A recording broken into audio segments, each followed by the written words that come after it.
Dans cette vidéo, je vais donner 5 conseils pour être certain de bien foirer tes prochaines formations, pour être sûr de ne pas faire de vente et de ne surtout pas gagner ta vie sur Internet, ne surtout pas prendre ta liberté. Burk, qui a envie de ça? Donc l'objectif, c'est d'aller droit au but. Comment foirer ces formations? Sur quoi je me suis basé pour faire cette vidéo? Sur mon expérience. J'ai lancé plus de 150 formations en ligne. Certaines ont été des best-sellers, ont atteint plus de 75 000 € de vente sur la première semaine et d'autres ont été des flops. Elles ont fait moins de 1100 € de vente sur la première semaine. Donc il y a une différence de quasiment x70 entre mes pires lancements et mes meilleurs lancements sur les 5 dernières années. Et l'idée, ça va être vraiment de condenser le meilleur de ce que j'ai appris pour vraiment niquer tes lancements. Voilà, le but, c'est de plus jamais faire de vente avec tes lancements de produits. Et puis si aujourd'hui tu fais pas beaucoup de ventes avec tes lancements, c'est peut-être aussi le moyen de vérifier que tu appliques bien tous ces conseils pour être certain de surtout jamais en faire. Alors le premier conseil, c'est d'enseigner dans tes formations des soft skills plutôt que des hard skills. Alors, la différence entre des soft et des hard skills, c'est que les soft skills, c'est des compétences qui sont générales, qui peuvent être appliquées à toutes les professions. Par exemple, l'empathie, voilà, c'est un soft skill, c'est très utile, c'est très précieux et tu es sûr que tu vas pas faire beaucoup de ventes si tu fais des formations pour apprendre ça.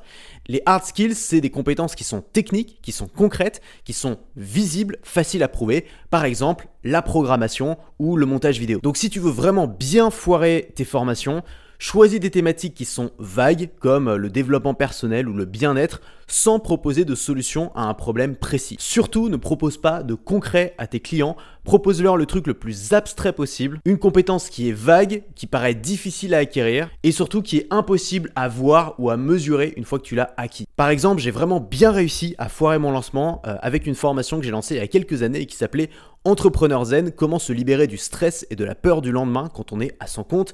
C'est parfait, on est dans les soft skills, j'ai fait 1900 € et seulement quelques mois plus tard, j'ai lancé une formation qui s'appelle Email privé quotidien, les secrets derrière le système le plus rentable que je n'ai jamais créé et j'ai fait 19 355 €. Burk, j'ai vraiment beaucoup trop réussi mon lancement. Donc bien rester dans les soft skills, dans le vague. La deuxième technique pour bien foirer ses lancements, c'est de donner à ta formation un objectif qui est flou et peu important. Donc surtout ne choisis pas un objectif qui va changer la vie de ton audience, qui peut vraiment avoir un impact. Surtout n'aide pas ton audience à résoudre un problème qui est urgent et douloureux.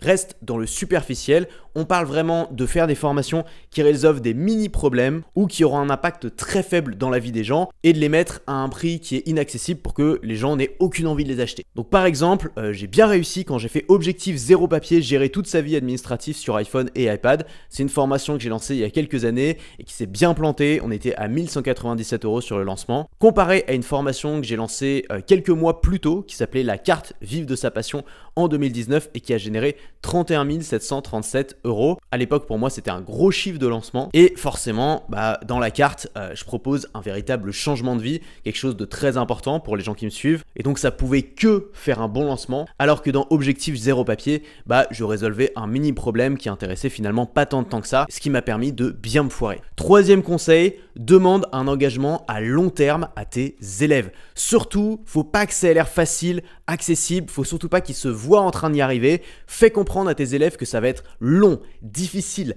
laborieux, douloureux et qu'ils ne verront probablement aucun résultat pendant plusieurs mois. Par exemple, j'ai bien réussi cet objectif quand j'ai fait la formation devenir un auteur publié, 90 jours pour écrire son livre, trouver un éditeur et se faire publier.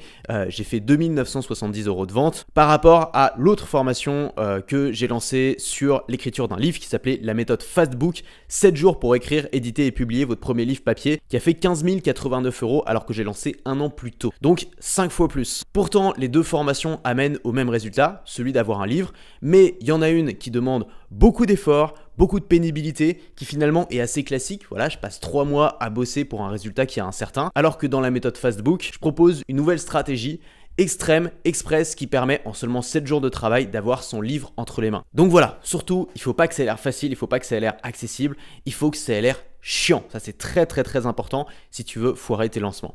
Quatrième conseil, ne promets aucun résultat visible rapidement. Donc reste flou sur les résultats de ta formation, ne leur donne aucune date, ils doivent surtout pas se projeter et s'imaginer réussir. Le but c'est qu'ils achètent ta formation en se disant ok, je sais pas où je vais aller avec cette formation, je sais pas si ça va changer quoi que ce soit à ma vie, je sais pas si je vais avoir le moindre résultat et même si j'ai un résultat, ça va probablement pas changer ma vie et pas m'apporter grand chose. Par exemple, j'ai visé en plein dans 1000 quand j'ai fait ma formation l'écosystème du succès il y a quelques années. Seulement 21 ventes, 1659 € de vente sur une formation avec une promesse très vague, avec un résultat absolument pas concret, qui promettait simplement de changer son entourage, son environnement pour améliorer ses chances de succès. Seulement quelques mois plus tard, en 2018, j'ai lancé une formation qui s'appelait 1000 inscrits à ta liste email en 30 jours où je t'envoie 500 €. Bon ça, forcément, on est dans les hard skills, on a des résultats qui sont précis, chiffrés, qui correspondent à un besoin de mon marché. On a une deadline qui est claire et qui est courte, 30 jours, et en plus, on a une énorme garantie de compensation, 500 €. Donc, ça pouvait que bien marcher, et à mon grand regret, ça a cartonné, 18 821 €, soit 319 ventes contre 21 ventes sur la formation que j'avais fait seulement quelques mois plus tôt. Cinquième conseil pour bien te planter, ne propose surtout aucune nouveauté. Le but, c'est que tes clients aient l'impression de savoir déjà ce que tu vas leur enseigner. Ils doivent comprendre qu'il n'y a rien de neuf à l'intérieur, que c'est juste une méthode comme toutes les autres, qui va enseigner les mêmes choses que toutes les autres et qui vont probablement rien avoir de nouveau et d'excitant à se mettre sous la dent. Ça, c'est vraiment très important. La nouveauté, c'est un gros facteur de vente, donc on va vraiment l'éviter à tout prix dans nos formations si on veut bien se planter. Par exemple, sur les 2 dernières années, mon pire lancement, ça a été une formation qui s'appelle l'électrochoc, le plan d'action vital pour se mettre en mouvement, débloquer son projet et atteindre son objectif en 3 mois. Je pense que j'aurais pu faire mieux en termes d'échecs, mais ça reste mon pire lancement sur les 2 dernières années avec 9 559 € de vente. Forcément, je propose aucune nouveauté et on se dit pas waouh, derrière il y a une nouvelle méthode fascinante ou extraordinaire que j'ai pas encore découverte et qui va me permettre d'avoir des résultats spectaculaires. Seulement un mois plus tard, j'ai lancé une autre formation qui s'appelait Super Assistant, travailler 3 fois plus vite grâce à ChatGPT et l'intelligence artificielle. On était début 2022, au début de l'explosion de l'IA et forcément ça a pas loupé, 67 600 €, ça a été mon meilleur lancement de tous les temps à l'époque. Et donc voilà, forcément j'ai mis de la nouveauté, je me suis basé sur une tendance actuelle, j'ai proposé un objectif qui est précis, qui est mesurable et qui est désirable pour mon audience. Bon, qu'est-ce que tu veux ? Ça marche. Bon, plus sérieusement, forcément l'objectif de cette vidéo, c'est pas de faire des flops, sauf si t'es vraiment quelqu'un de très bizarre. L'objectif, c'est de comprendre qu'est-ce qui fait un bon concept de formation. Et tu l'as vu dans la différence entre mes pires lancements et mes meilleurs lancements, la différence, elle peut être colossale, ça peut être x10, x15, x20. Et donc, si tu mets du soin dans le fait de créer des bons concepts de formation avec des noms qui sont séduisants, en fait, tu as déjà fait 80% du travail. Évidemment, ça compte la manière dont tu vas lancer ta formation, ce que tu vas mettre sur ta page de vente, ton copywriting, mais simplement le fait de trouver un bon concept, ça peut déjà te permettre d'avoir des résultats qui sont bien meilleurs sans forcément avoir à y passer beaucoup plus de temps. Et ça, c'est ce qu'on recherche quand on est un entrepreneur efficient et si tu me suis, c'est que tu en fais partie. Donc si tu veux aller plus loin et créer ta première formation sans te planter, je te propose une vidéo gratuite qui s'appelle Comment créer une formation en ligne en seulement 48 heures. Et dedans, je vais te prendre par la main et te montrer comment trouver une bonne idée de formation, comment faire un bon concept bien ficelé avec un nom qui claque, comment faire le plan de la formation, comment enregistrer la formation, comment faire la page de vente et comment réussir ton lancement, le tout en moins de 48 heures. Donc si aujourd'hui tu es bloqué, tu n'arrives pas à te lancer, etc., ça peut être fait à la fin du week-end. Clique sur le premier lien dans la description pour accéder à la vidéo gratuite. Nous on se retrouve tout de suite de l'autre côté. À tout de suite.